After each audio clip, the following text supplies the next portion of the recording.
बेजोड़।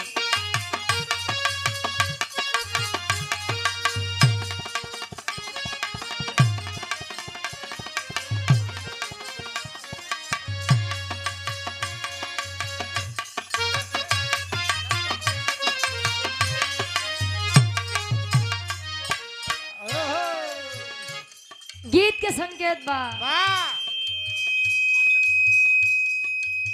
ये जो मुकाम बिरहा जगत में बिरहा सम्राट हैदर अली गुरुजी ने मुकाम पाया है, हासिल पाया है, वो शायद ही बिरहा जगत में कोई कलाकार पाए।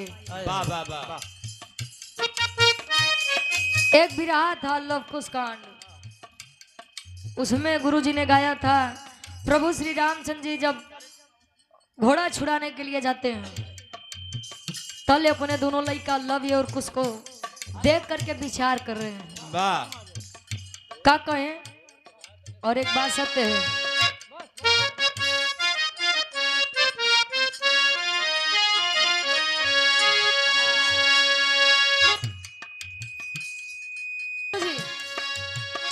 तोहरे माता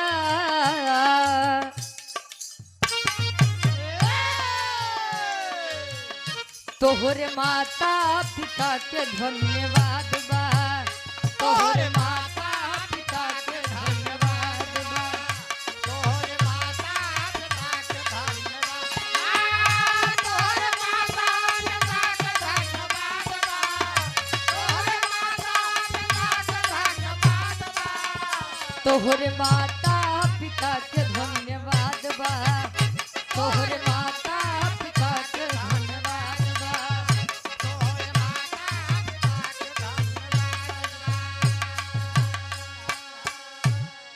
तोहरे माता पिता के धन्यवाद बा। एक बात जान लीजिए, तो को जाना जाता है कि फलाने के लड़का बा, तो कहीं कहीं बच्चों के नाम से, बच्चों के काम से माता और पिता को जाना जाता है कि यार इन लड़कवा के माई बाबू हैं।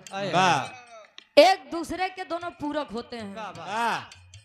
कोनो लड़का बढ़िया काम कर जाई तो लोग बड़े अदब से यार एसपी साहब के बाबू माई जाते हैं, डॉक्टर साहब के माई बाबू जाते हैं, रुचि गवैया के बाबू जाते हैं। क्या बात है, सही है। वाह हेलो, ई तमाला समझे खातिर बुझे खातिर बिटिया या मंच के माध्यम से बीड़ा वादिनी सरस्वती माई से अरदास करे, फरियाद करे, माई तू चाहत गवाई दा, तू चाहत नहीं गवावा, हर महफिल में आई के गवाऊ बजवाऊ। माई आज ऐतिहासिक धरा पे आवा, बड़ी जरूरत बा तोहार। कहे माई बिटिया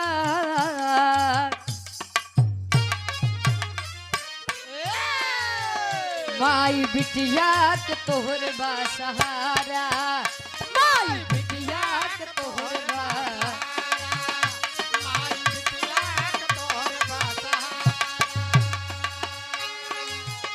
गीत संगीत स्वर लय समारा, माई हो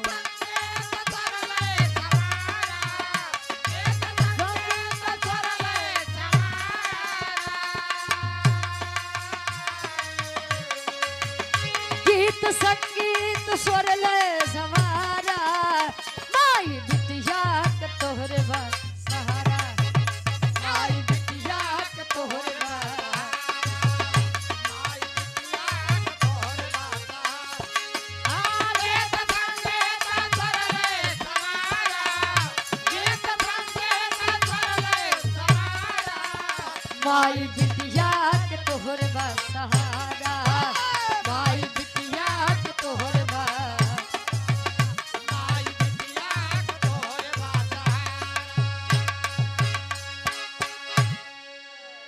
संगीत स्वर ले समारा, अब माई बिटिया के तोहरे बा सहारा। इस जगत में माता और बेटी का रिश्ता बड़ा अनमोल होता है, बेजोड़ होता है।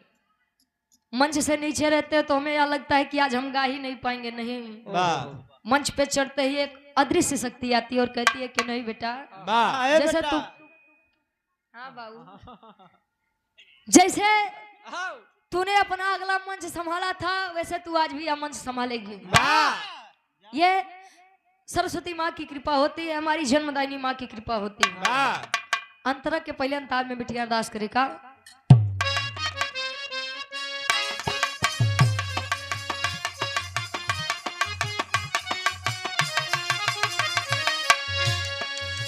अंक में उठा लमाई दिलवा के आसवा,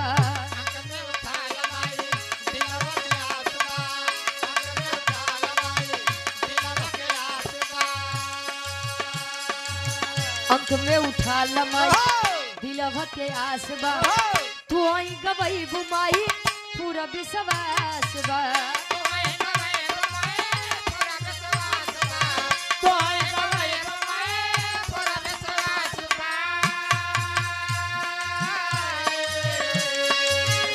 चमके सोहरत गगन जैसे तारा,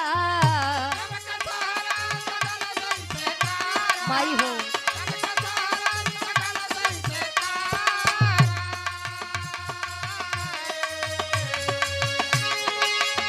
गीत बा।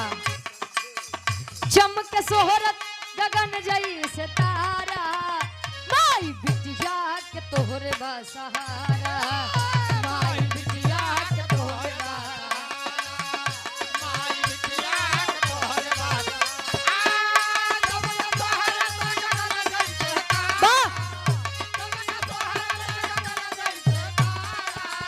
माई बिटिया के तोहरे बा सहारा, माई बिटिया के तोहरे बा,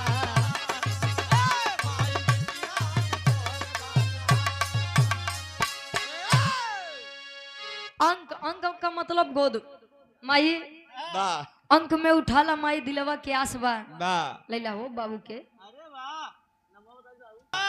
लेकिन जो महफिल बिरहा के मामले में अमेठी और सुल्तानपुर में मिलती है, शायद वो महफिल कहीं मिले। कहीं बता जाना था यहाँ आज वाले भैया बाबू कम, लेकिन पुरनिया काका दादा ज्यादा बैठे थे। तो बड़ा सोच ए भैया, चमके सोहरत गगन जैसे तारा। सोहरत कहा जाता है कि सामने गुजर जाने पर जल की कद्र होती है, इंसान चला जाता है पर कीर्ति अमर होती है। दुनिया में गुरु जी ने कुछ लेके आया और ना कुछ लेके जाबा।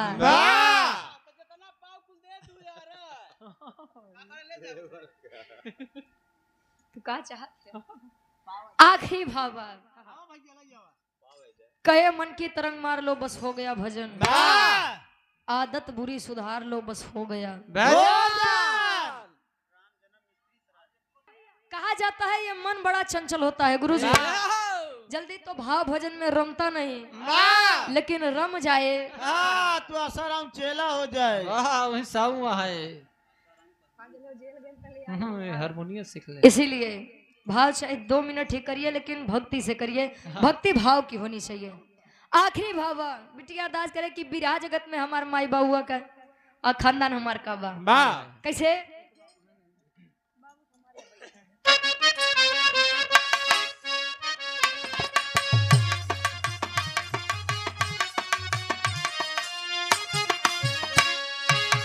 गुरु बिहारी रा लाल हर साय, लाजिया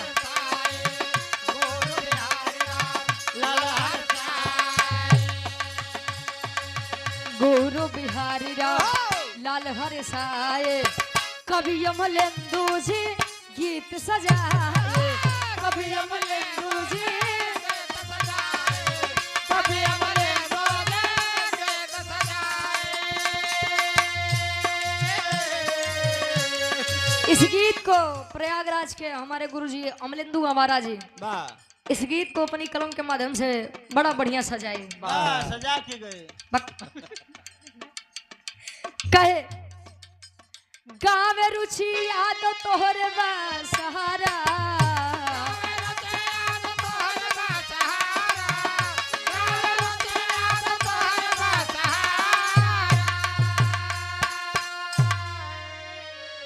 अरे त गावे रुचि याद तोहरे बा सहारा।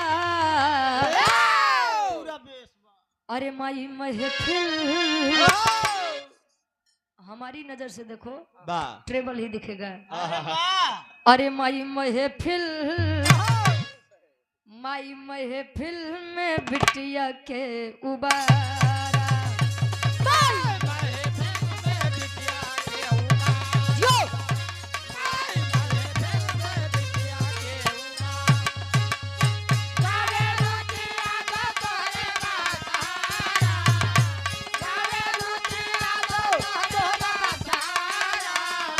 माई महफिल में बिटिया के उबारा